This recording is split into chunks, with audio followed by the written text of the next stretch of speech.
Welcome back to Crackerjack Movie Chat. As with every week, I am your host, Peter J. McCluskey, joined by Danica Raven and Mr. Robert Tombe. Hello. So, guys, we are continuing today tying into films that should have come out last year that we think may possibly, maybe not, come out this year. So another one of these is, of course, F9, which sounds like Fast and Furious have just ditched the full title at this point, going from Fast 7 or something, Furious 7, Fate of the Furious, Furious 6, Fast 5. So F9 is the next in this central franchise, aside from Hobbs and Shaw, which came out the other year. So what's your guys' opinions on this franchise in general? It's a franchise, when I look at it, that I should go, I'm a simple guy and I should like it.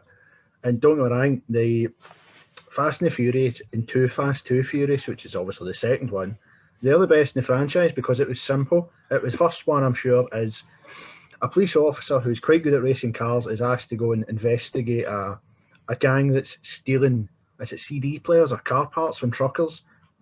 You can go with that and being quite realistic. The second one is he's then tasked to go and be another thing, to go undercover and find out who's doing, I guess, drug runs in Formula One, in Ferraris and stuff. Again, slightly realistic. The third gene's like a weird kind of another film in Tokyo. They're drifting, because in Japan the car scene is all about drifting. And it's him drifting and fighting, not really fighting gangsters, but it's just using the drifting to win stuff. Again, slightly realistic. Then it goes out the window. Then before you know it, he's now an FBI agent. They're stopping international crime sprees. They're robbing banks in Brazil. They're fighting ex-British SAS lethal weapon experts in cars and and then when Charlize Theron appears, I think, what is she? She's a terrorist hacker that's stealing a nuclear submarine, and these people from the streets are now capable of... No, it's a franchise that the first three films were decent, but see, when they delayed it, they should have killed it. I'm the complete opposite of you. I thought the first movie was fine, but then when I got into it was 5, 6, and 7. Like, I thought those, like, they're over the top, but it's the right pitch of over the top for me. Like, yeah, just driving through the streets of Rio, pulling a massive safe behind you, yeah, and just the whole one-upsmanship between The Rock and Vin Diesel, that stuff worked for me. And yeah, just all the jumping a car between towers in Dubai, it's just a fun, turn your brain off franchise for me. But then, yep, I got to part 8, and then, the magic's gone. Maybe it's me growing up, but it's a strange case where I went into Fate of the Furious and just had a feeling of, in a way, they're just doing what they've done before, but it's not working for me anymore. And then, yeah, Hobbs and Shaw, I enjoyed it for about an hour. And then I realized I'm pretty much done at this point, but there's an hour left of the movie, so... Invest. I mean, my thing is I enjoy those, like, shut your brain off, like Expendables. I mean, I like the 3 films. They're simple. I don't know why I can't do the same with these. I think it's the way they started, and I don't know. I don't care what actor they get in it now. No actor seems to be able to save it for me, because they've had now The Rock, who is supposed to be the franchise saver. They've had Jason Statham. They've had Charlize Theron. Kurt Russell has now appeared in it. Mel Gibson allegedly keeps getting linked to be in it. I think John Cena's now the villain in the new one. Yeah, and here's another point I need to make of this. From the story that I've heard of this, when I remember the trailer, is John Cena is supposed to be Vin Diesel's long-lost brother. Yeah, because that's a thing, innit? That's a thing we need to go with. Oh, and let's not even get into Jason Statham's mad mental family, where Dame Helen Mirren was in it as well. I forgot about her. She's in it. Come on. They can't save that. Peter, just let it die. It's time to go. Went too far. Listen, these last two films, I'm gladly kind of letting it die at this point. Like, I don't really have much expectation for Fast 9. And with Vin Diesel talking about how they're building into this massive 2-part finale inspired by Endgame, that's worrying to me. I mean, my thing is Vin Diesel seems to be the star now. For me, Paul Walker, it was all about Paul Walker. See, when Paul Walker died in real life, when he sadly passed away, that should have been it. They should have just went, oh, let's just go. Let's stop.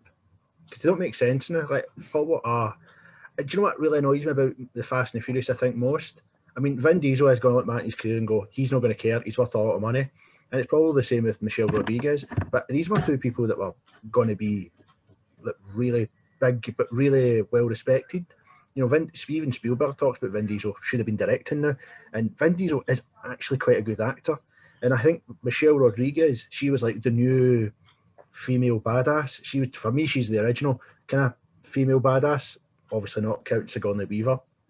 But when you look at a lot of action films now with women, they always seem to the word is rotten face kind of argument that they try and look angry. I know Ronda Rousey appeared to be in films. Michelle Rodriguez had that nailed for like Resident Evil and I've now forgot what film she's in, Avatar and stuff, and SWAT and Battle for LA. Like, I'm now defeating my own argument by saying actually Michelle Rodriguez did a good career. Yes, you are.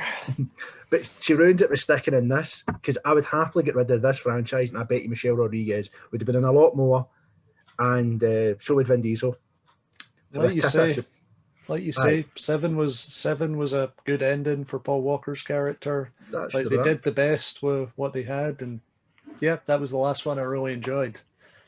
So, Danica, what's your opinion on Fast and Furious? Hiding in the background. Well, I saw Tokyo Drift, which stands up on its own, which is as well because I have still not seen most of them. And I believe I saw I believe I saw Fast and Furious with you in the cinema as a random one-off. And that was 7. Number 7. I felt as though they did a good job with the whole kind of goodbye sequence to Paul Walker. Like, that worked pretty well, actually. Like, the CG got to a good enough level that they managed to achieve like a symbolic goodbye. But that's when it should have stopped. It makes no sense to have dragged out basically a dead horse, literally, for the future ones after that. You know what I mean? Like, they could have started a whole new set of films. It wouldn't have mattered. I think the main problem is just that if you just want a bit of action, great, but there's nothing special in there that isn't already done, and isn't already done by all of the actors included. They've all done better action films. Thank you. Yeah, is it confirmed yet that they're going to space? Like, I keep hearing, I don't know, I heard rumors about that for ages, but part of me, I don't know if this is a false memory, but part of me is feeling like they've confirmed, yeah, we're going to space in one of these. Yeah. Which wouldn't be out of character. What was it going to be? Fast and the Furious 22, family in space or something rubbish? I mean, every word seems to be family for Vin Diesel. If you actually watch all these Fast and the Furious, I think that's where Vin Diesel thinks they're good films. Like, he goes, yeah, but it might be all action rubbish, but there's a core element of family in there, you know? It's just like, get away. I think he makes his money off of Fast and Furious so that he can do his creative projects on the side. Then it doesn't matter if his other films fail because he'll still have enough income to continue. Yeah. That's to be. I mean, I'm still waiting for these other creative films then. Well, we keep talking about Riddick. Like, that's... I feel like that's his passion project. Like, yep. Like, he really wants the 4th Riddick film out there, but it's just been stuck in development hell for like the last decade. So yeah, I agree. I feel like Fast and Furious is his cash cow, so to speak, and then what he'd really like out there are more Riddick films. And the last Witch Hunter was one where I think he was co-producing on that, and it was unfortunately a flop, but clearly just another one of his passion projects. And also, I just want to bring up Bloodshot, of course. Yeah. I still haven't watched that. Is it good? I've not seen it. And neither have I. I will try to watch it this week. And also, we can't talk about Vin Diesel without me bringing up The Iron Giant. That's a classic to me. That's one of my favorite films. So yeah, the reason we're talking about this is, who knows, we may spotlight other actors as the week go forward from this next Fast and Furious film. Maybe, maybe not. Depends on how we feel at the time. But who we're spotlighting today is, as Robert mentioned, Charlize Theron. So, yep, another actress with a really broad filmography, I'd say. Yes. Yeah, absolutely. She's an action star. But yeah, a very good action star as well. I think she is. I mean, I don't think a lot of people want to give her credit for it, but she is. She's a very dedicated action star. I mean, I quite enjoy her films. I don't think there's many. I mean, she is one of those ones where she does have a lot of maybe films you go, which we're going to talk about. But she does have a lot of films that are brilliant. Yeah, and even agreeing with that, I'd say she seems like she's someone who I feel like always brings her game to everything, even if the film ends up being a bit rubbish. Yeah. Considering that I think the first sort of things I saw her stand out in were actually where she was being a model rather than an actor. It's quite impressive just how much work she actually does have under her belt. Yeah. I mean, obviously she's gorgeous, but she's also, you know, fairly eloquent in how she talks and seems very focused. You know, you don't see her looking as though she's not in the moment when she's on screen. So I'll absolutely give her that, and she does deserve, as you said, her action roles, but not just that, that she's like very much not just the side piece in action movies. She's very often front and center, very much a main character. Yeah, I think that's a good thing about her as well. She's, as you say, she is actually a very, you know, beautiful woman, and I don't think she's ever fell in that trap of you just be the side piece. She always seems to be a very strong character in everything she plays. She's very good, very good. So yeah, I'd say we should just get started on category 1, which is of course the best films starring Charlize Theron or her best performances, in our opinion. So Danica, you have quite an out there choice, I'd say. Like, yeah, so I've gone why don't you start controversial. off? She's done so many good films that I didn't want to pick a dead obvious one. So I've decided to go with Hancock because out of her movies, it's probably the one I've seen most.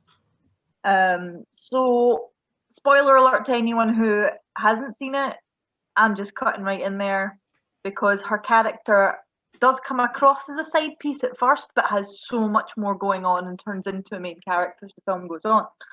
So it's a standard superhero film, except for the fact that our lead character, in this case played by Will Smith, Hancock, has completely lost his way, lost his meaning for life, doesn't know who he is, doesn't know why he's bothering, and any time he tries to do something good for people, it always works out pretty badly.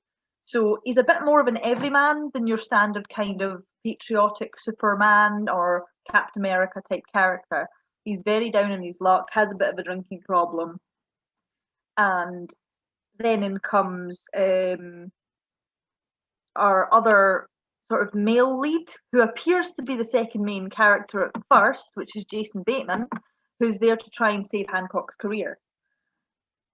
And things start going a lot better until Hancock meets Jason Bateman's wife, who is played by Charlize Theron.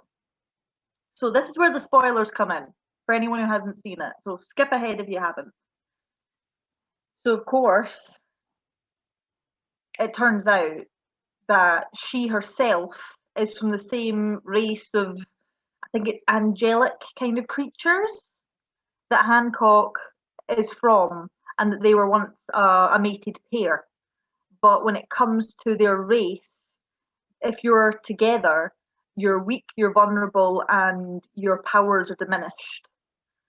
So the reason that she has been avoiding him all this time and not come clean about who she is because she's trying to protect him. That I actually really liked as a wee subplot because it meant that there wasn't a massive emotional kind of arc in regards to it being like a romantic movie, because it's not.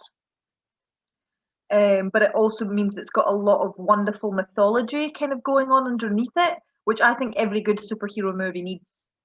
And I like the way that Charlize Theron manages to act one way towards Will Smith's character and a completely other way towards Jason Bateman's character, and you can see a real connection and a fondness when it comes to her in-film husband. which I really like because it kind of shows that even though she's larger in life in the actress herself, as well as the character she's playing, she has this really good chemistry with Jason Bateman, who's more of a kind of comedic actor. So I felt as though that really, really worked and that her character really stuck out, considering that it's not the biggest movie and it's not the biggest role. I still felt as though it was one where I think she made a really good impression. Okay, what do you two think about it? Well, yeah, as you say, that's quite a interesting ending to go with. Like, that's something that I really remember about the film is, yeah, that you have this ending where they don't go for the traditional male lead, female lead are going to hook up by the end of this. It's like, yeah, Charlize is still with Jason Bateman, and like, yeah, he's a normal guy. He's never going to be like these other two, but it's like, yeah, that's actually quite refreshing. And like Hancock, I watched it once back in the cinema, and I remember liking it fine, but it's been one I've just not gotten back to. So maybe I should. I mean, have vaguely fond memories of it. And I don't know, Will Smith is obviously someone, like, I feel like, have we talked? We may have talked off air about this, about how he hasn't done a lot of good movies since the 90s, like, regardless of his performance. Like, but yeah, Hancock, that's one that's kind of in my mind as, yeah, that one might be all right, actually. I think he gave a little more to that one than some of the other ones he's done. Most performances I've seen him in the past sort of 10 years have been quite generic, which is unfortunate because he's capable of giving a good performance. Yeah, a lot of the time I feel like he's trying to, like, really focusing on trying to prove to an audience or whoever it is, I'm not just Will Smith. And a lot of the time that's where that generic drama kind of character comes through that I think you're talking about. Robert, what is your thoughts on the movie? Yeah, I mean, I don't think Charlize Theron does anything wrong in the film. I think, yeah, she does act like a normal housewife, which I do remember certain scenes in it where she, if I get it right, if I remember this right, Will Smith kind of finds out who she is. She battles him about the kitchen, and Jason Bateman happens to be drunk or he's hungover, and he comes down and goes, "Oh my God, what's happened?" And it's like, oh, he sneezed, but she's acting all innocent. And it's like opening the can and all that. I can't get this opened. It's just the wee stuff where she's acting as if she's just the housewife. So, I mean, she done all that pretty well. Yeah, I always found the film quite weird because I'm sitting going, it's a superhero film, and I know who the villain is. The villain's the guy that gets hands cut off in the bank. But at the same time, I don't really know why he comes back and why he's the villain again. I know it's revenge. The whole villain thing does kind of play second fiddle to the kind of relationship. Yeah, it's almost if the villain itself is the relationship. That is the villain in it. But what I like, the one thing I did like about the film was, as we say, it didn't have that traditional, like, technically by fate and destiny, they should be together. But Charlize Theron goes against that and actually says, well, wait a minute, I don't want to be with him. I actually love Jason Bateman's character. And I actually like that in the film, that they didn't go. It's actually quite a sad ending if you think about it then, because they don't age. So that means she's going to live on and Jason Bateman's going to die and she's still going to be there. I know that's quite a glum way to look at it, but that is immortality. It's not a nice way to look at it. Yeah, the film is quite forgettable, the film for me. If I'm honest with you, I do forget scenes. But if I remember, she was good in it. I'd go with that. She was quite funny in it. It's not a perfect movie, but her performance is good. Yeah. I mean, Will Smith, I know we do talk about him, and I am trying to think of him in it. Yeah, he wants to be a hero, I'm sure, in it, but nothing seems to work out. Because is there not a scene where he saves a guy on a track, and it's like, but you've just crashed a train and caused a big accident kind of thing? Yep. There's also one where he saves a whale from a beach, but when he throws it back into the water, it hits a boat and kills a couple of people. That's it. It's almost as if hindsight, well, why did you not just lift up the car? And it's like, yeah, now I could have done that, but at the time, I'm just trying to go away. You do it then. It's almost, you get why he doesn't care. And his name isn't actually Hancock. You don't find that out, you know, because they were together in, like, was it the 18th or early 1900s or something? you find out, or something They've like that. always been together, but it was like around. I think they'd gone to see Frankenstein or something at the Well, cinema, that's and he'd not the been shot in a back alley. And then when he Yeah, that's woke it. up, he had no memory. That's it. Yeah. I And mean, someone asked for his John Hancock, so he thought that was his name. yeah, it's got its flaws. It is a decent film. I mean, she is good in it. I don't think I've got any complaints about her in it. I'd go with that. Yeah, good choice. I think Cool. it is out there. Yeah. Final thoughts from Robert. It exists. It does. It exists. It exists. So yeah, my pick for the best film starring Charlize Theron is something that I was kind of surprised there wasn't more of a fight over. Like when we were talking beforehand, I kind of like volunteered this as like, I think I want to pick this film, but I think maybe one of you might also want to pick it. So, but yeah, it ended up being free because you both had other picks. So my pick is Mad Max Fury Road, and I'll completely come clean. I'm only kind of a 50% fan of the Mad Max franchise. Like, yeah, Robert's mouth is open. I love I love Mad Max. Like, I love The Road Warrior, and obviously I've picked Fury Road. I love that. But to me, the original Mad Max it's two amazing car chases that you can't believe they achieved on the budget they did. And then it's a lot of cheapness, bad acting, bad scripting in between. And Thunderdome, it works for about 45 minutes and then falls apart. So, yeah, as I say, love The Road Warrior and I love Fury Road. And one of the things about Mad Max films is they really aren't about Max aside from the first one. It's like he's kind of like the catalyst, or not even the catalyst. He's like, I don't know, this Lancelot type character who rides in and things happen when he's there. Like it's all about the world that he's visiting in that film. And yeah, as if to prove the point about that, Charlize Theron's character Furiosa almost ends up being the central character of the film. Like it's all about her struggle. Like you get the sense that this character has just lived in this complete hell of a world and has just survived on this pure instinct. Like it's what Max talks about at the start of the film. He's living on a pure instinct to survive, and I feel like Furiosa exists with that exact same mentality. And like throughout the film, you just see this desperate concentration on this almost imagined freedom that could be out there somewhere outside of this like just broken down world. And yeah, I just think this is a really good film. Like George Miller made the original three Mad Max films, then spent the years in between making Happy Feet and Babe, and like comes back at 70 years old and makes this incredibly adrenalized non-stop action film. Like it's beautifully photographed. It's the characters, like it's all one long chase, but at least you feel like you're in this fully realized universe and just with these amazing characters. And yeah, it's almost a hard film to sum up why it works beyond just like we talk about Fast and Furious.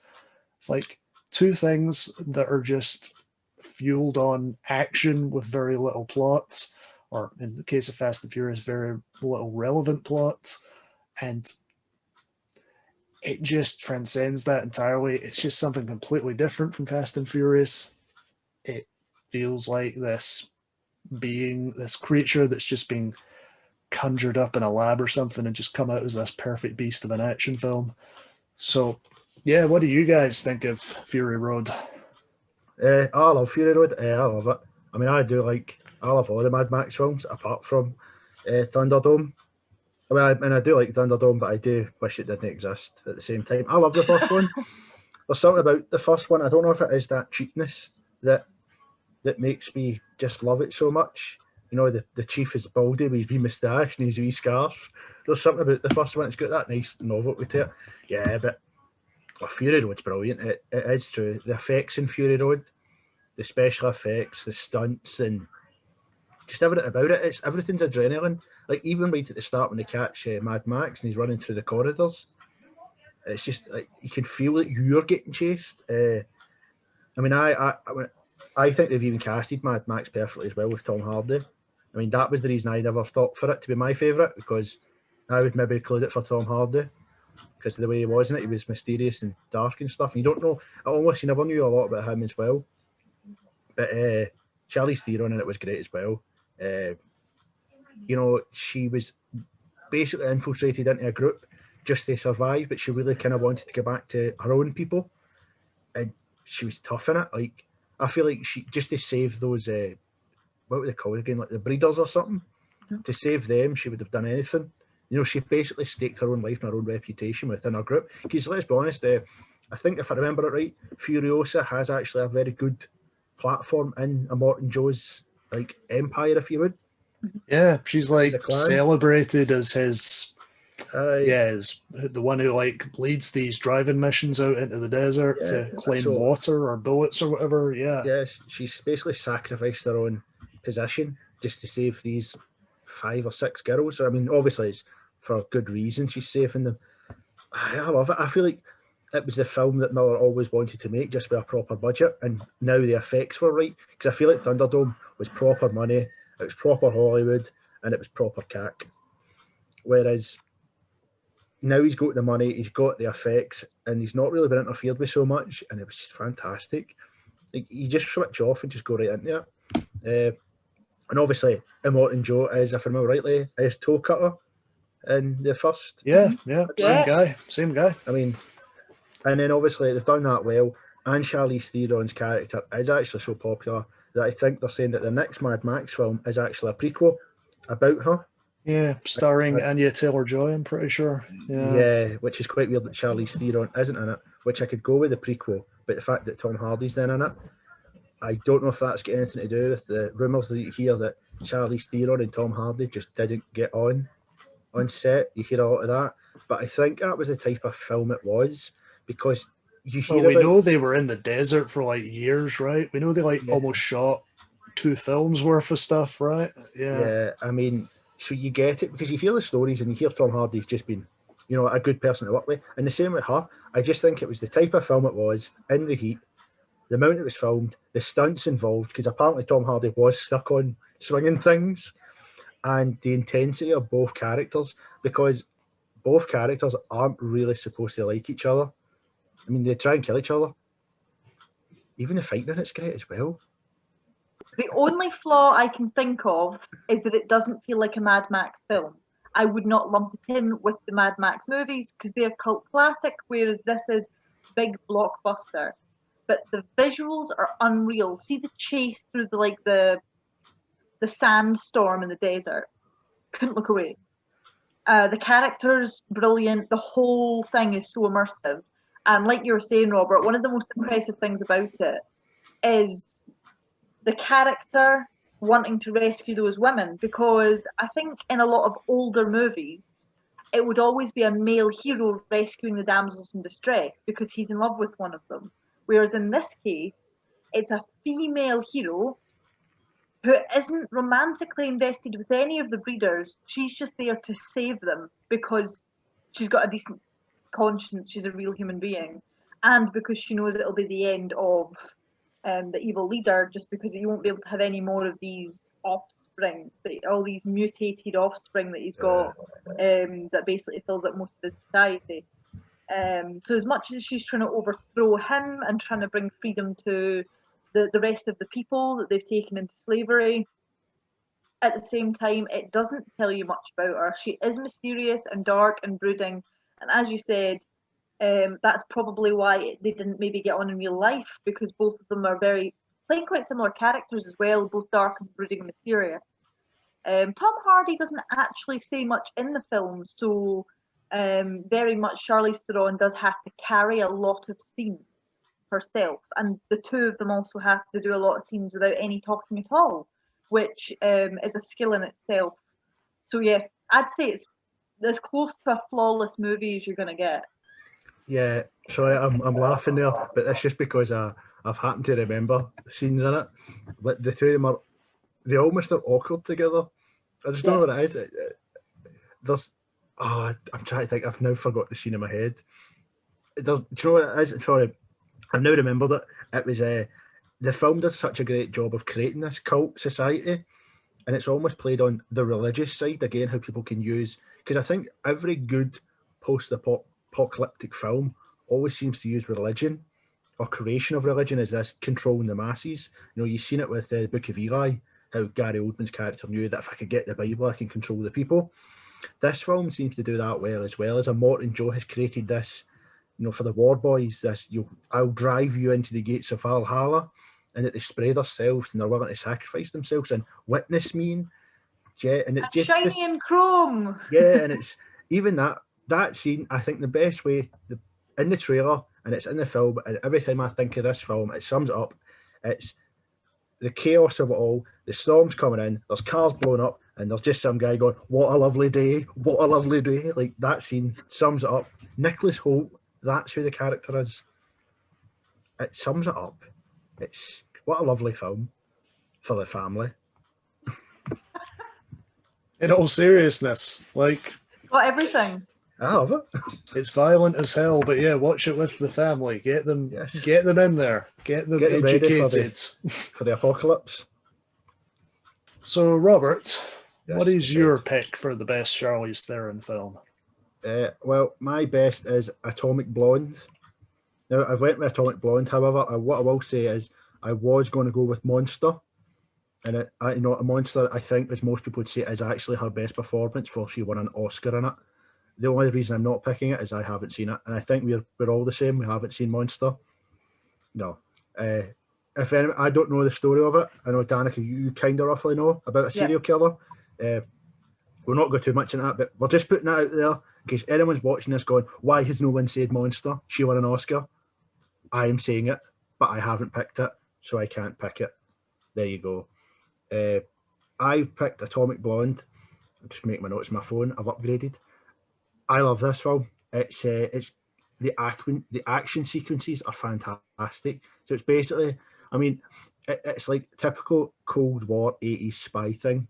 It's she's MI6 agent. There's another MI6 agent in Berlin that's been murdered just before the wall comes down. He's been murdered by the KGB. Something's been stolen, and she now needs to go and fight people, get documents back, and then betray people. And she ends up, I think, spoiler alert if you've not seen it, she ends up betraying like MI6 and the KGB because everyone thinks she's a triple spy, and she ends up going back to the CIA.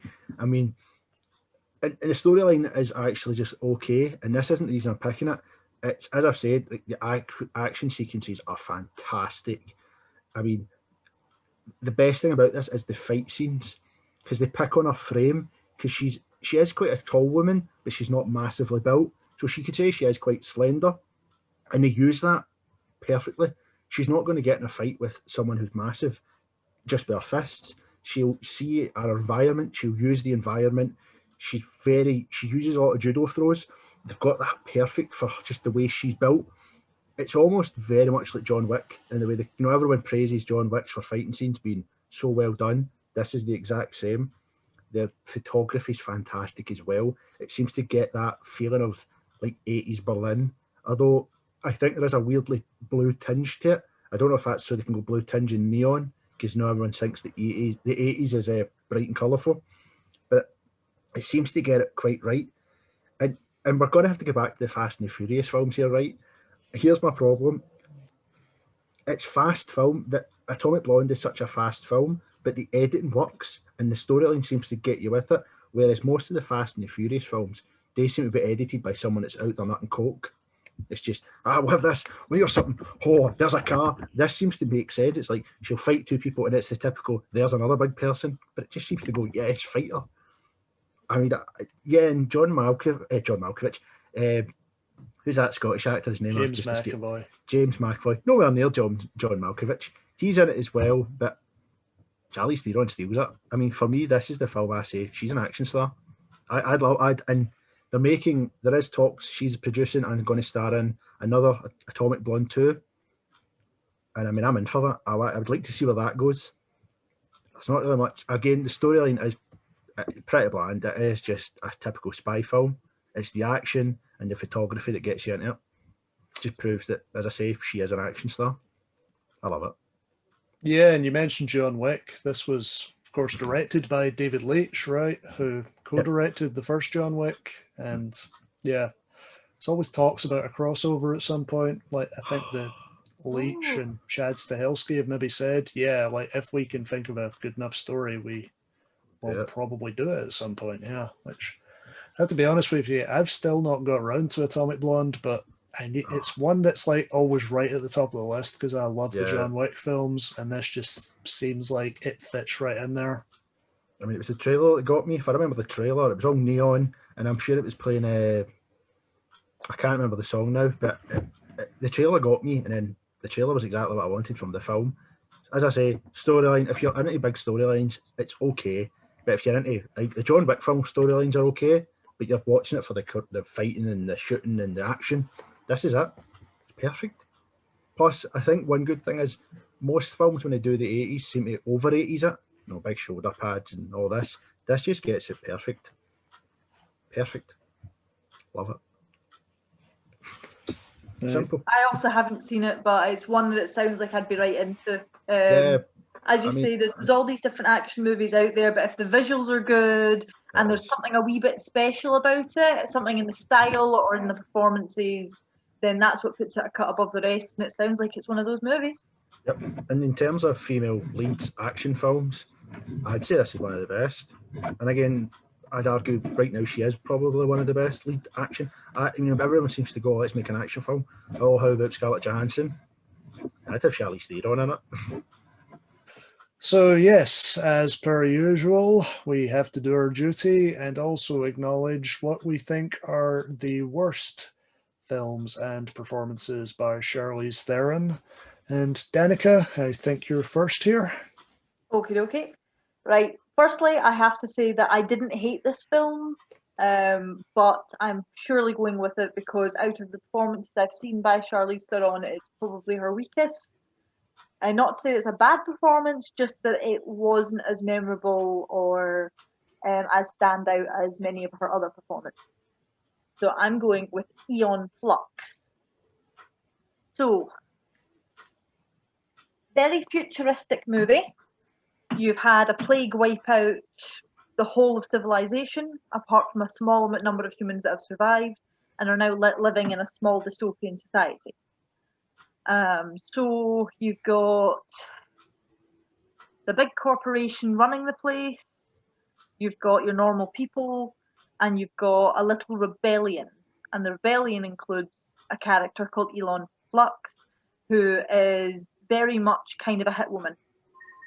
And is often charged with sabotage and assassination missions. And that sounds all great. And the style's interesting. Bits of it work, bits of it don't. Some of the outfits are very futuristic, almost kind of Star Trek in style. Some of that works. But there is like stuff like Charlize Theron breaks into a place wearing white. Why?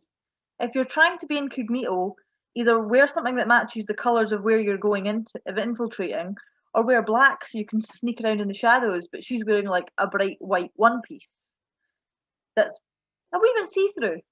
And you're kind of like, why? But I don't know if that's to give it a bit more of a comic book feel, or maybe to make it more obvious where she is for the audience. Things quickly escalate. The plot becomes a bit more complicated, luckily, because during the first kind of 20 minutes I was like, this film's fun, but it's naff. And then kind of towards the second half, they started developing more that she meets the villain of the piece and realises maybe he's not as bad a guy as she's been led to believe. And then she starts getting these weird memories, and she's like, I know this man. Now that guy, big New Zealand actor, can't remember the name off the top of my head. He was in Lord of the Rings. He was awesome. The actor playing the villain of the main piece. Give me 2 seconds, I'll find his name. Martin Cossacks. I'm probably pronouncing that wrong. Csokas. He was phenomenal. He was really, really watchable and brought something extra to the performance. Not just because I definitely fancy him now, but because he made for a really good villain who looks immediately like he's a baddie, but without suddenly becoming very charming and making you want him not to be a villain. I would say that there's plenty of flaws to the movie, especially in style, some long, overly drawn-out action sequences which are more arty than fighting, and a lot of scenes happening inside the character's head, which I thought was a little bit naff. So whenever she's having a meeting with the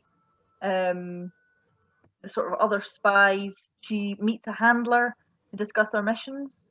Usually she's got to have imbibed a pill or something, and then that all goes on as a sequence inside her mind, and they can all communicate telepathically. It never explains how or why that's possible, and I think that's a bit that was really just artistic license. I would have preferred they'd done that a little differently, maybe use some kind of tech instead. But other than that, yeah, not a bad film, but not a great performance overall, and her performance is somewhat forgettable and somewhat lacking, and I think that might be down to that she's trying to play the role as someone who's cold and calculated and focused, but overall that means that she comes across as a little bit two-dimensional. Thoughts? Yeah, I know I don't like the film, and I'm just going back here to try and remember scenes from it of why I don't like it. And yeah, most people here sell me the right thing when I'm looking at it, if I remember rightly. It doesn't look as if Charlize Theron had won an Oscar, you know, a couple of years before this, when she's in this film. I mean, and again, we talk about she is a beautiful actress, but she doesn't need that to succeed because she can be tough. Not saying that you can't be both, but it's just put her in the skimpiest outfit possible. Again, going with the white uniform, I remember that. Weirdly, I do remember this because it doesn't make sense robbing a bank or robbing somewhere or robbing anything or sneaking apart from she looks good when she's doing it. And if I remember rightly, there's not a lot of stupid, like flexible flicks and kicks. Lots Again, of them. for no reason otherwise to have her doing it because it would look sexy, sleek, and very stupid to just get her legs up kicking someone for no reason. Yeah, I mean, I feel like, do you know what it is for me? The idea behind the film is good. I know a lot of people blame the director. I can't remember actually on top of me who the director was, but I feel like there is a good film there. It's just they couldn't find the elements.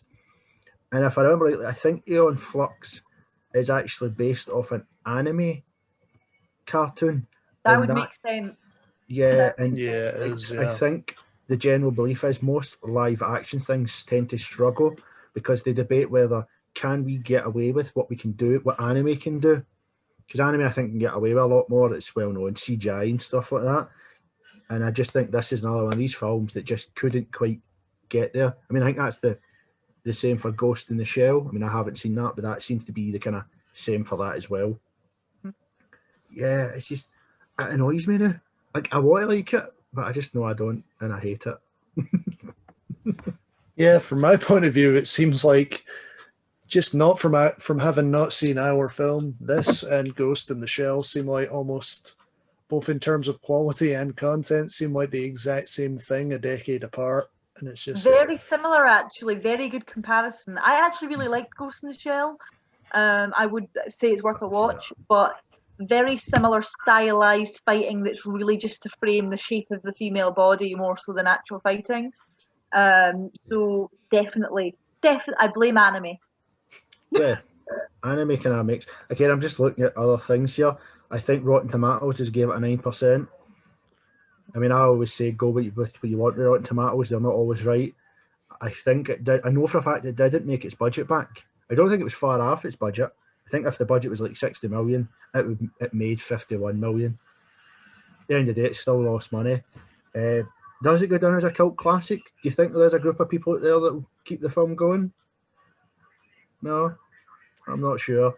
Well, Danica, you mentioned Martin Sokas. Like, Yeah. that's an actor, I don't know, that's kind of got me interested because he's an actor who, like, of course, I saw him in Lord of the Rings, was the first time I ever saw him, but he's giving quite a subdued performance in that film, and it took me years to realize, seeing him in anything else he's in, oh no, he's a complete ham, but he's always giving this over-the-top, watchable performance. So, yeah. Because, I think he was the villain in Equalizer. You know, the Denzel Washington film. That's what it was. Thank you. Because I'm sitting there going, where do I know this guy from? And I actually felt he was my favourite performance. It was a tad over the top in that as well, but over the top, evil and dark. Worked. It did work. I mean, it wasn't over the top singing and dancing, but he was over the top, psychotic, mysterious, quiet villain. Yeah. If you can it get also that. has Pete Postlethwaite in it as well, which is good. He's not a guy you've seen in enough things. No. Yeah, I'm now thinking, do I give this another chance, or do I just know it's just going to be, I mean, there is a lot of CGI in the film, and I don't know if that's for the time. The CGI is pretty shocking as well, is it not? Yeah, but that's definitely because of the time. I wouldn't blame that on the I'm trying to say values. that, because when was it out? 2006? That 5? I think it was about that time, 2005. Yeah, 2005. Yeah, I do want to say that maybe it is the time, but now I'm trying to think in my head, or was it just bad CGI then? I'm not too sure. Yeah, it's not a great. It could have been. I think it's Snatch's defeat. No, is it Snatch's defeat from the jaws of victory? I think that's the best way to sum it up. I think. Cool. So my pick, I'm kind of going the exact opposite tact from you, Danica. My pick is a film I think is genuinely dreadful, but I think Charlize Theron is the one kind of decent part of it. Mm-hmm. My least favorite film she's been in is Snow White and the Huntsman. Okay. And this is just, it falls into a recent trend of trying to make classic fairy tale stories into Lord of the Rings. Like, I don't like any of these films. Like, I know you're a fan of Maleficent, right? Mm-hmm. Like, I'm just not a fan of but that it's not a perfect movie. No, right. Well, I'm just not a fan of this recent trend, of remaking Disney stories as medieval sword and sandal epics. Like, they just end up being grim messes to me, and Snow White and the Huntsman is one of the worst of the bunch. Like, I feel like, it's just a miserable film. Like, Kristen Stewart, I'm not really familiar with Kristen Stewart, and I know she's done a lot of acclaimed work recently outside of mainstream films, but I feel like playing Snow White, she completely sinks this film, just playing it as this miserable character instead of the really joyful center that Snow White is meant to be to this film, this story. But yeah, as I say, Charlize Theron and Chris Hemsworth, they're both giving it everything they have. Charlize is kind of hurt by the fact that she has to be this kind of dour, emotionless character.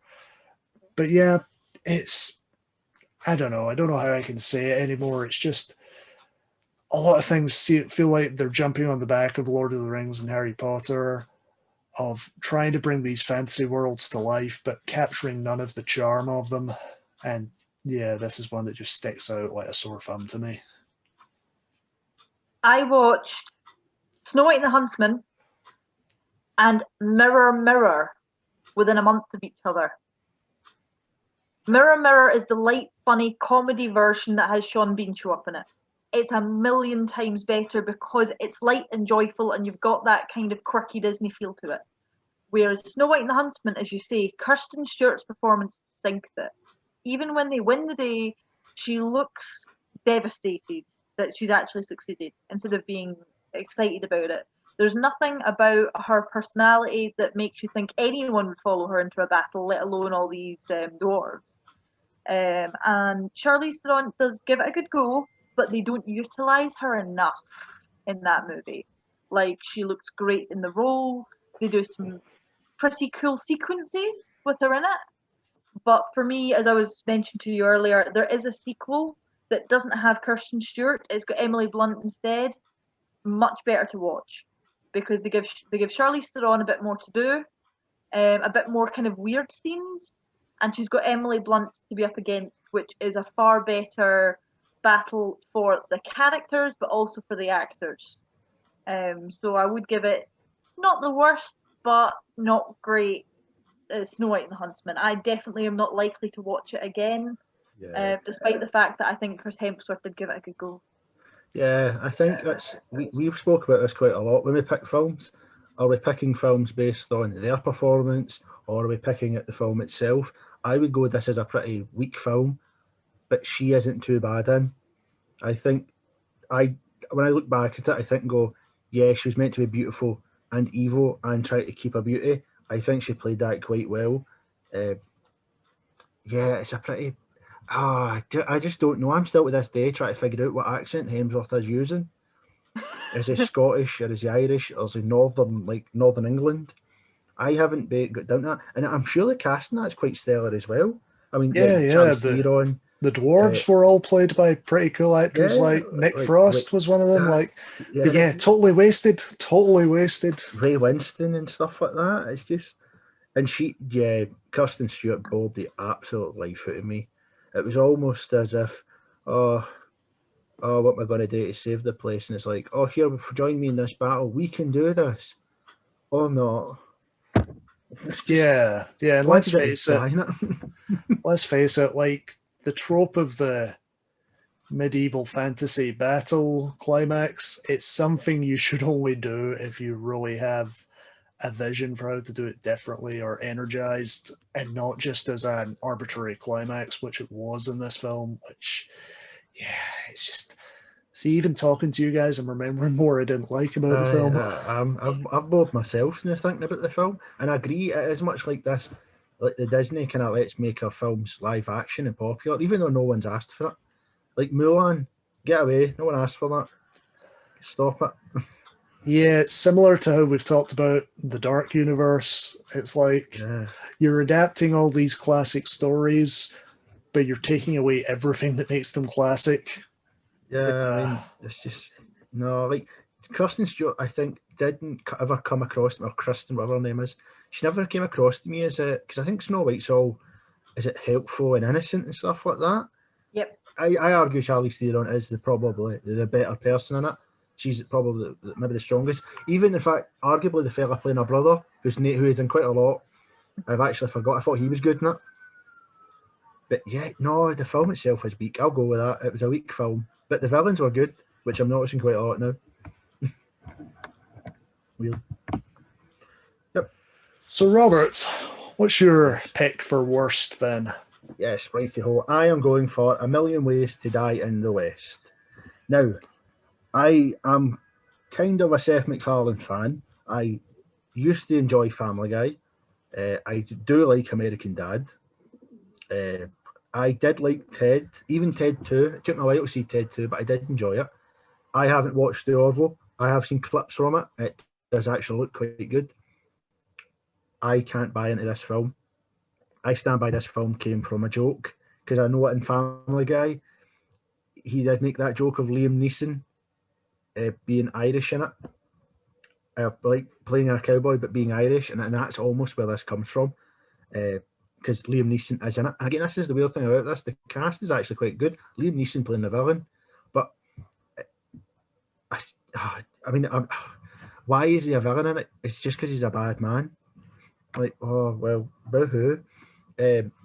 Seth MacFarlane's character, forget this right now, because it's so unmemorable, this film, is he is just a sheep herder who was going out with Amanda Seyfrield's character, who was like a rich woman. She leaves him because he's too cowardly, and that's where the whole A Million Ways to Die in the West comes. He always says what a horrible time we're in. It's everybody can die from anything. Oh, you get a cut in your hand. Oh, you die. Oh, our doctor. He tries to make jokes of it, and you're just going, it's not really funny. It's obvious bland humour. I mean, his best friend runs a shop, I think, and he's going out with is it the prostitute, I think, and they make a lot of jokes about that, and you just go, okay, dokie. I mean, it's a very boring film. And sadly, Charlize Theron doesn't even excite me in it as well.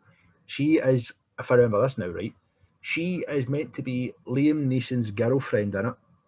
However, she's not actually a bad person, and she was only supposed to go into town to check out supplies or something. She ends up feeling sorry for Seth MacFarlane's character, falls in love and wants to save him because I think Liam Neeson's going to kill him now or some rubbish like that.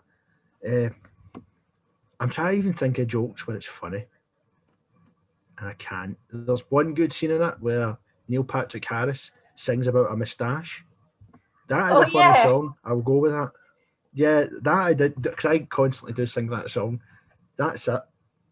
But bar that, the film, I mean, I'm struggling to think of jokes here. I am.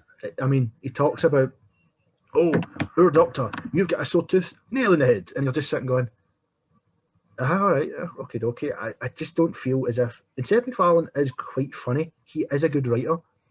I just feel like this was his lazy way. I think he thought, if I just use my Family Guy formula in a live action sense, we'll get away with it. I mean, and I think they do have I'm sure what we did say, they did have a Django kind of cameo in it. Ewan McGregor cameos in it. Just doesn't save it. It's boring. I hate it. I absolutely hate it. I hate this film. Hate it. Yeah, this was definitely a disappointment after Ted, because I'm with you. I'm a fan of Ted. I think it's Seth MacFarlane showed some new dimensions in that film, but with this film he just went back to the Family Guy tropes, but also it feels like he's parodying Blazing Saddles or trying to do his own remake of Blazing Saddles, but he's neither moved past what Blazing Saddles did 45 years previously, and like nowhere near as funny as Blazing Saddles. No, suffice it to say. Yeah, it's just a forgettable film. Like, it doesn't stick out to me as a hated film, to be honest. Like, I just saw it and went. For me, it just like came and went. I saw it and I'm like, all right. Yeah. I mean, it's Liam Neeson. I don't know what I can say about Neeson in it. Neeson's basically told, just be a simple villain, and he is villainous. He's evil in it. You don't like him, but that's about it. He's one-dimensional. It's like, why are you a villain? Oh, because I'm bad. But he does that better in the Lego movie.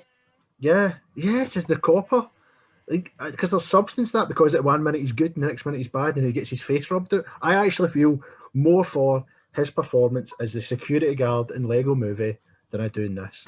And and as I say, Charlize Theron, I don't think she had to be in that. I just think they were looking for, again, do you know what I think it came to? It's what we've been saying. She's handy in action films, and she's good looking.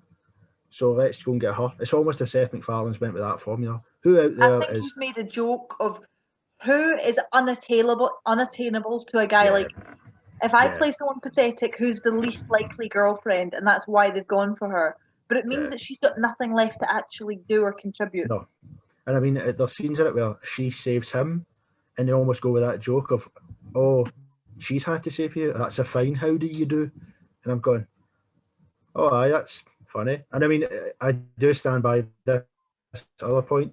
I have not seen a good Neil Patrick Harris performance since Starship Troopers. Thank you. If anyone wants to add to that, Neil Patrick Harris defense. I only think about Neil Patrick Harris from hosting the Oscars, and he just sticks out as the worst Oscar host in living memory. It's just going with the classic. I'm going to tell jokes that aren't funny, and we're all going to bond over the fact that none of us are laughing, and that'll make us laugh, and it just totally fails, and just gave me the complete impression of Neil Patrick Harris, I don't like you. Yeah, I've watched all of a series of unfortunate events, but that's a very particular taste, and that would take me a whole other episode to talk about, so I'm just not going to even bother going into it. Yeah, I love those books, so I'll watch that at some point. Yeah. I mean, I've only seen a Jim Carrey film, and to me, I don't know if Patrick Harris is trying to copy it, but I've seen a trailer, and it looked as if he was trying to copy him. I don't know, again, if that's the actual character. I'm not too sure. But, it's a shame. I mean, Charlize Theron didn't have to be in this, but she did, and she's now in one of the worst comedies I've ever seen, and that's why she's here. I mean, there are people that like it, and fair play if that's your comedy. I mean, I do like stupid toilet humour to a certain extent, a bit of the full film is toilet humour, then it can go in the bin. So let's get out of this cesspit, shall we, and start talking about wild cards, underrated films starring Charlize Theron.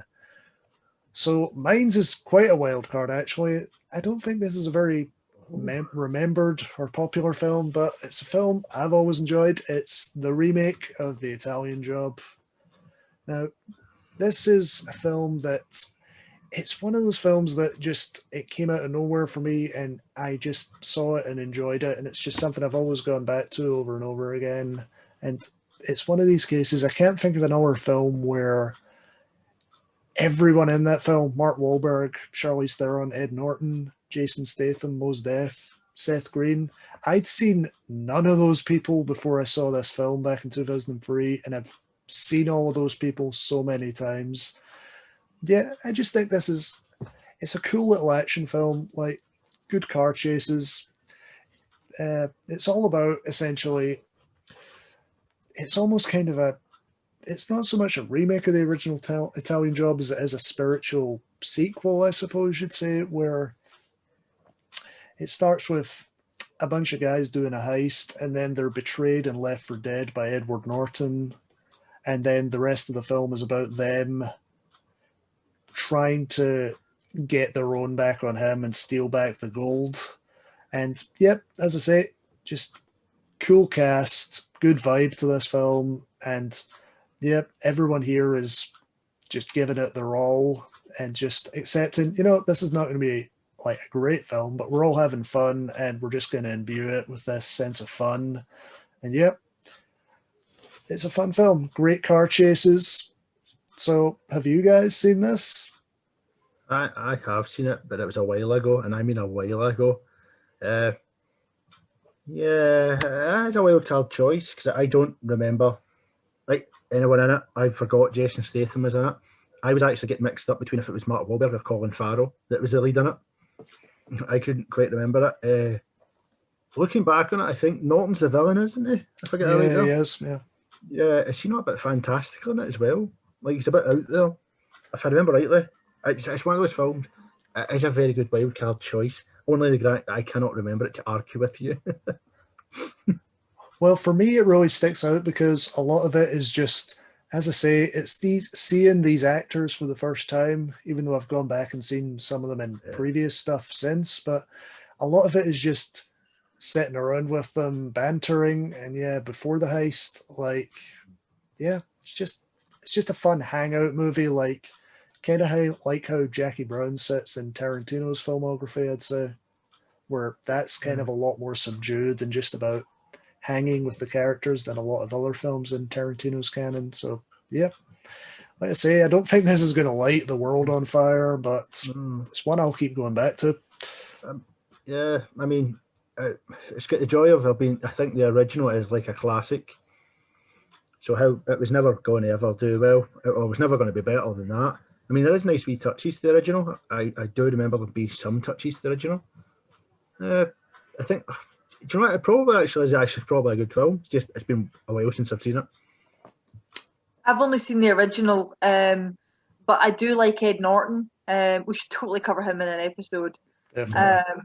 Definitely. I'm a big fan of his work. So I'd probably watch it just to see him in it, to be honest.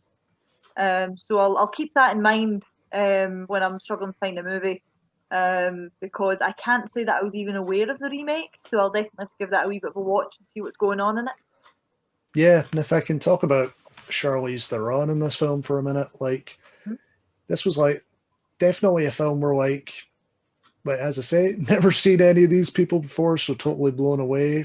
And then seeing all these people later, but this is a film that really made me pay attention to who she was, and yeah, definitely like in this kind of like male testosterone kind of film, she like really holds her own of playing this character who is like independent. Like she has a love interest thing going on with Mark Wahlberg, but it's not really forced to the forefront more than it has to be. And like when they establish Theron's character, like they set up Statham as the main driver for this crew and set him up as like the ultimate badass. But then when Charlize Theron shows up, like sort of joins the team about a third of the way through the film.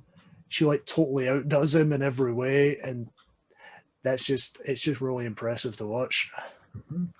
So, Robert, what is your wild card pick? Okay. Well, my wild card pick is The Old Guard, which, I mean, I don't think it's very wild cardish. I think it's well known. It only came out in 2020. It only came out last year. It was one of Netflix's biggest films of last year, but the storyline is very good. I claim 70 million people watched it, so I don't know how unknown or wild cardish this can be.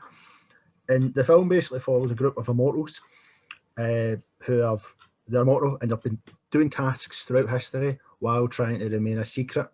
And it's that old classic one. Well, what is humanity's biggest, disease or biggest thing they're trying to always beat? It's death, isn't it? So there's a company out there that wants to try and beat death, and it's one of those big conglomerate company wants to find out who these people are. They eventually appear, and every time someone takes a picture of them, they try and find a way to delete it. So you could never find the old guard on history in the history books or pictures of them.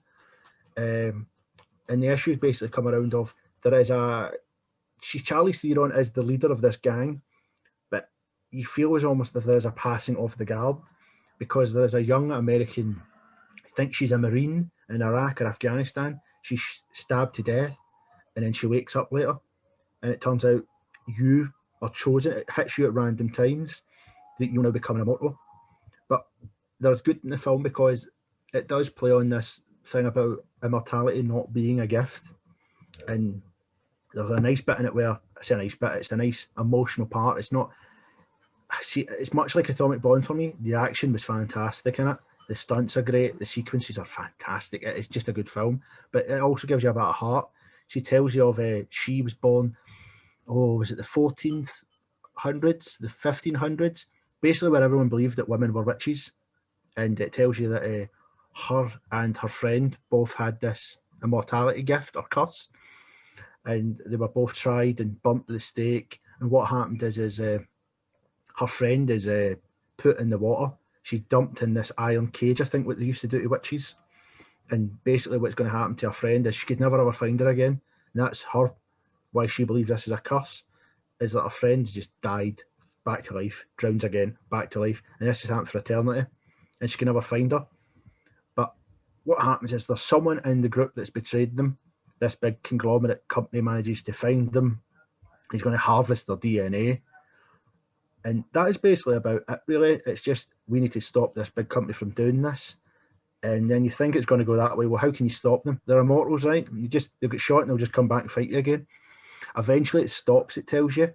And when they get shot, they heal straight away. Charlize Theron has this big fight scene and she realises that a cut in her arm hasn't actually went away. And now this is her time to die. Like, she'll die now. And it's about her journey and trying to make sure that their group is safe, that their group's got a new leader, and that they're, she'll survive it to save them enough. It's a very good film. I mean, as I say, the action sequences are good. They are fantastic. The film has its plot holes here and there. You kind of go, well, how have these people managed to be part of society? It tells you they've committed so much. I mean, the people who were fighting in the Crusades and all that, how have they managed to stay secretive? How do they get work? Who's working for them? How are they managing to do stuff like this? But the film's got heart to it, and it is a very good film. I mean, I know we chose our best films of 2020 in the first episode. I was torn between this or Extraction, and I mean, it was a hard pick. This is a very good film. I have never heard of that film, and it sounds like it's got absolutely everything in it that I would want out of a movie. I definitely need to check that out, because the whole mythology, the witchcraft, the immortality not being all it's cracked up to be, that sounds great. And if you're saying it's all top performances as well, then that sounds really epic. So I can't believe I've not even seen a trailer for this. So it's a good choice as a wild card, because I haven't heard about this before at all. Yeah, I think, as you say, you've never not seen a trailer. It's because it was a Netflix original, and I know they tend not to put it out on the telly. So unless you've got Netflix, I think they heavily advertised it on Netflix. It was like Nope. they really wanted. This was like I've got their big Netflix and I've still not seen it problem. Oh my! advertised. They had it as their big thing. This was their big project. I mean, oh, it's great. It's very good. I mean, I think it really does touch on where your immortality when you found out you're immortal. As again, the witches, they were treated like, well, witches, weren't they? They were tortured and they would never die, so that never helped them. You know, they always had to suffer. I think it's actually based on a comic book as well of the same name. I think there's comic books out there called The Old Guard, and that's what it's about. And I think for most people now, it's hard to make a comic book film and get the fans on board. From what I was checking, most of the fans actually enjoyed it. I mean, it's so much that they've set it up for a second film. But I mean, I imagine Charlize Theron will not be in that because she's no longer an immortal. Yeah, this is definitely one that, like, pretty sure it crossed my radar when it was coming out, but it's just something I would have probably ignored. But yeah, as you say, seems like this is one I keep hearing. Yeah, people really like it, so there's definitely a curiosity there. I think I'll check it out at some point. Yeah, and I mean, it's another film where Charlize Theron is a badass in it. Like, she just takes no shit. Like, she just doesn't care. She'll do everything she can to save the group, much like she does in Mad Max. She has to save that group of people, even though they're immortal. They almost look towards her as the leader, and she plays it well. I mean, she is fantastic in everything, isn't she? So let's be honest. Apart from Million Ways to Die in the West. So, Danica, what is your wild card pick? My wild card pick is Addams Family, and by Addams Family I mean the animated one of 2019. So really not that long ago. The reason it's my wild card is because you wouldn't immediately know that Charlize Theron is in it. Besides her, there's also, I mean, it's a fabulous cast. You've got Chloe Grace Moretz voicing Wednesday, Finn Wolfhard from Stranger Things doing Pugsley, Oscar Isaacs doing Gomez. I mean, he's the perfect Gomez choice, really. You've got Bette Midler voicing Grandmama, and you've got Snoop Dogg playing Cousin It. And of course, that leaves Charlize Theron as Morticia. So I wouldn't say that Charlize is one that I could picture playing Morticia in a live action. She doesn't quite have that kind of look, but she does the voice perfectly. It's a good performance because I did not pick up that it was her right away, and if I hadn't seen her name on the credits, I wouldn't have known.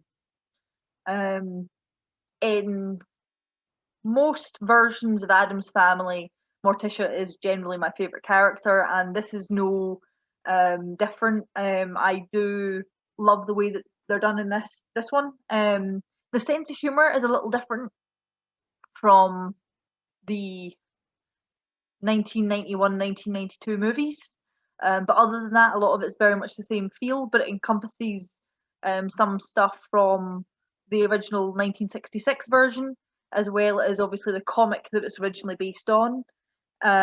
You've basically, the film starts with Gomez and Morticia's wedding day, and then has them chased by an angry mob, and then they decide to leave the area to find somewhere to settle down away from normal people. They come across Lurch en route and find an old abandoned building where they decide to stay. And therefore, from there forward, it then jumps on to more or less the Addams Family we're familiar with. It jumps forward 10 years so that we've got a young Wednesday and a younger Pugsley, and it's time for Pugsley's coming of age ceremony, in which he's got to do the babushka. The babushka, of course, is done in the first Addams Family movie in 1991 as a brotherly thing between Gomez and Fester. In this version, it's done more of a coming of age type ceremony, which Pugsley is very much set up to fail because he's more of an explosives man than a knife wielding type of guy. But you've got the whole Addams Family clan coming to the town to see the celebration and to see Pugsley become officially an Addams. And parallel to that, you've got at the bottom of the hill, near where the Addams live, is a sort of TV, glamorous kind of reality TV show woman is trying to build a whole new neighborhood of fancy houses, of like suburban, perfect, like dream houses. So she wants to get rid of the Addams Family because she's worried that that will ruin her picturesque little village.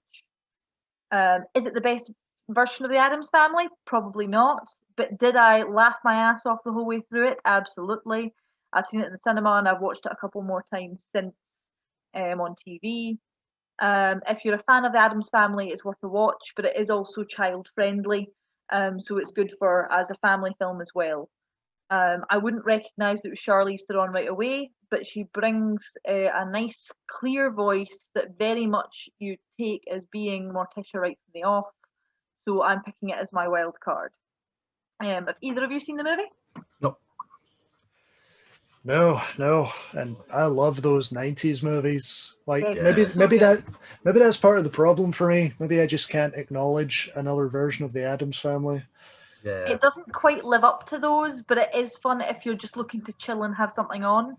It is a good movie, but unfortunately, I agree with you that the 1991, 92 movies, Addams Family and Addams Family Values, are still my favourite and always will be. I know the animated film was closer to the cartoon strip, or the cartoons, or Yes. was it a cartoon strip or whatever? Because the father's name, who I always forget, Gomez. Mhm. He's actually supposed to be short and stumpy, isn't he? Yes. So So they've they've actually stuck got- to how he's supposed to look. He looks Yeah. short and dumpy. But I mean, I'm the same. I've only ever seen the 2 live action films, and I thought they're great. So when I seen the animated film, I had really no interest in watching. I had no clue of half that cast. Mhm. I mean, I It's a knew really Chloe. good cast, and I Yeah. wanted to see what they did with Snoop Dogg, to be honest. Yeah, that one was that's a weird one. Interesting. I mean, Chloe Moretz Grace, she does Yeah. nothing for me. I'm not a fan of hers, and I don't know why. Oscar Isaacs, I mean, I didn't know he actually played him, because I know they're talking about him playing the new Gomez in the live He action. would work in a live action one. He's got the right kind of look. I mean, whether Tim Burton's ready to put down Johnny Depp, I don't think so, to be honest with you. I think we're I going to think have. if Tim Burton was going to make it, he would have done it 10 years ago. It's thought about making a new one, apparently, is it not? Yeah, but Which they is- also threatened to make a couple other movies that haven't come to fruition, like So hopefully not. Pinocchio. So I Hopefully. won't believe it until I see it. Same as Yeah. how they keep threatening a Beetlejuice remake. That's not happened yet. No, I mean that's what I'm saying. There is talk of a second animated film, because when you look at Charlize Theron's IMDb, she's scheduled in for another one. So they need to get that sorted, because I think if you bring out an animated film and then bring out a live action Addams Family film, so close, it's going to cause a bit of a why? What am I looking at? What am I going to see? Who am I? Who's my Gomez? Plus, Oscar Isaac is. He would be good live action now that I think about it. I think See- he looks right because he's got an unusual face, but he Yeah. also has that slightly Latino look that Gomez needs to have. And it could be Whether charming. he'd have enough energy or not, I don't know, but I think he would. Yeah, because the 3 seem to be him, Rami Malek, and then of course, because it's a Tim Burton run, it's always Johnny Depp and Helena Bonham Carter. That's it. I just don't think that I honestly don't think they two would work for that film. Not for that film. Well, Tim Burton, I think he stopped working with Helena Bonham Carter because they're divorced Praise the now. Lord. Oh, praise the But Lord. for now, it's always Eva Green he tends to go with. Oh, she'd work. She would work. Go away, Tim Burton. We will have to have a Tim Burton discussion at some point, or if you want, we could have a Helena Bonham Carter and completely skip out Tim Burton movies, but that would be a challenge. Because she's See, only got for like me- 4. For me, after Ed Wood is the last good Tim Burton film for me. Like, Oh, controversial.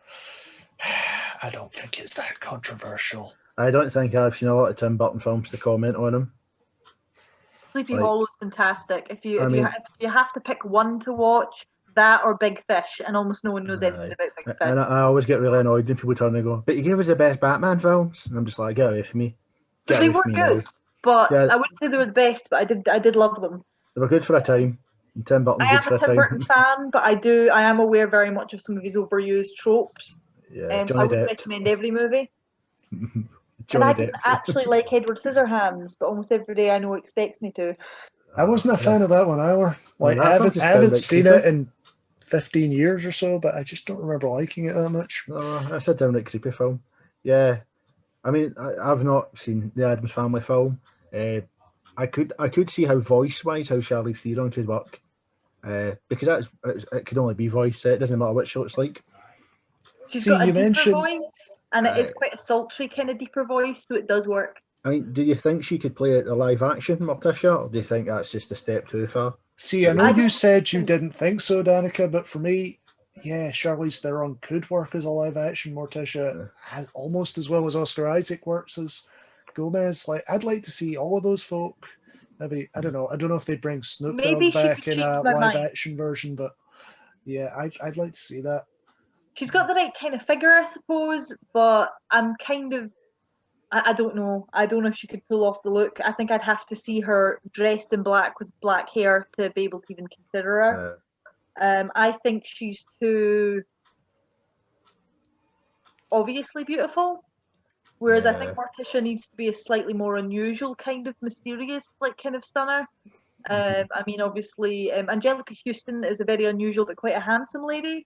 Yeah. And then the lady from the 1966 version, Carolyn Jones, is very beautiful but very petite and very kind of love heart shaped kind of face. So I think if you were going to go for it, I suppose you could go for a completely different kind of style, I suppose. But I just can't picture it as Charlize. So I mean, she could possibly do it. Yeah, I mean, now you've said Eva Green. I see Eva Green. Eva Green would work. I just don't want to see Johnny Depp. No, I don't think Johnny Depp's right for it. No, I think we're clinging on to get him. It'd have to be years ago. He's too old now. I think people are jumping on trying to get Johnny Depp work because of his issues right now, but he's got to be right for him, and that's not right. I want Johnny Depp to get work. I just don't want him to be playing Gomez, because Gomez is supposed to be Latino. Yeah, it just wouldn't work. He'll come across like he did in Mordecai, which I don't want. No, Johnny Depp's got this weirdness of trying to be over the top awkward, and it's awkward. Like, what happens if he's like Charlie? Charlie in the Chocolate Factory was downright frightening. It really was. It was the stuff of nightmares. He was just too weird. There was something about it. What was he? Toto and what's it? Toto, that's it. Same thing. He was just weird than that. I mean, he was better in Dark Shadows. Dark Shadows was far superior. Yeah, and I actually laughed at that. I liked that. I mean, Chloe, again, she was in that film and all, and she, just get. Yeah, but she was playing a weirdly sexualized 15-year-old. Yeah, that nobody needs to know, especially in America when the age is like, 18 or something. Yeah. So that was a wee bit conflicting. And the guy for Thingy was in that as well, Sherlock. Yes, the same guy I mentioned before, Johnny Lee Miller. That was his name. It. Yeah. I might need to give it a watch now. Obviously, Charlize Theron's in it. I did not know she was in that. Again, I wouldn't because it was voices. Then one of the good things about it is it's not overly long. You know, these days all movies are like 3 hours long. It's maybe an hour 40 or something like that, maybe less. So it's worth watching if you're just wanting something a bit quirky, you know, a wee bit different, but also just something that you can have on even if you've got like the nieces and nephews over or whatever. It's good, and it does have enough jokes about the original movies to still make it part of the same kind of thing. Yeah, that's a good wild card. That's good. I didn't know of. Good wild card pick. Yeah, I might check it out. Yeah. Nice. So yeah, I have an honourable mention. I'd put Long Shot out there. Like, this was a comedy that felt like it was just going to be the average mediocre comedy of the week, but this one really worked for me. Like, felt like her and Seth Rogen had a good chemistry, and like she does play this kind of like very composed character throughout most of the film, but then there's a scene where they get stoned together and she is like hysterical in that scene, like just having to try and like pull it back together to like negotiate with some foreign power, but then like you get all these breaks when she's not talking to him. It's like, I am completely out of my mind. It's a fun movie. Like, yeah, I'd recommend that one. I'll put an honourable mention in for Prometheus. Similarly, she plays a very straight-laced kind of character, and it is a more minor role compared to some of the other roles in there, but it's worth a shout out just purely because her character is vying for pretty much her father's love, even though she despises her father, because her rival is a robot, but she manages herself to come across as more robotic and more cold than her basically synthetic sibling. So give her props for that, because it's a very standout performance in quite a big movie. I didn't want to use it as best, but it's worth a mention. If we're doing honourable mentions, then I'm going to flag in The Road. If you want to be depressed, right out your box. I've heard of The Road. I've seen the trailer. I'm not touching it. I mean, I think Charlize Theron, I don't know how long she's in it. She's called The Woman. That's her character name, Woman. I think she's actually the main character's wife who leaves. It's depressing. She's in it. There. Everybody else Viggo Mortensen in it. Yeah, everybody else had an honourable mention, so I wanted one. Go for it. With this one, my problem was finding a worst movie was very difficult. I mean, of course, Robert, you gave me Aeon Flux. I asked several other people. I phoned my mum, I phoned my sisters, and anytime I asked them, tell me a bad Charlize Theron movie, they would tell me 3 or 4 good ones. And I'm like, no, bad. And they'd go, sorry, no idea. And it's like, I'm stuck. Definitely. I mean, as we said at the start of the show, even when like it's a bad film in every other way, she seems to elevate it. So like you might remember it as better than it is, because she's good in everything. Yeah. And I mean, she did win an Oscar for Monster. Let's know. I mean, would have picked that as my best. Haven't seen it. Because any viewers in the comments, if you've seen Monster, tell us if it's worth watching. If you know of a bad Charlize Theron performance, please tell us, because we've been somewhat stuck. And we'll come back and say, we were wrong. She's terrible in this film. Her illusion is shattered. Yeah. True. So yeah, guys, this has been another fun discussion with both of you. And thank you for joining me again today. And thank you for our audience for watching along.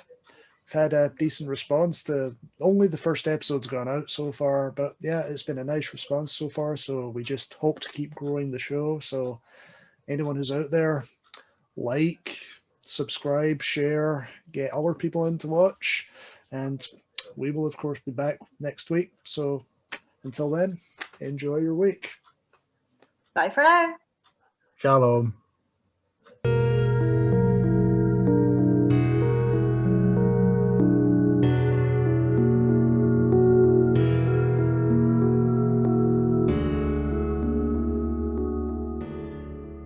I think it's because it's a Netflix streaming service.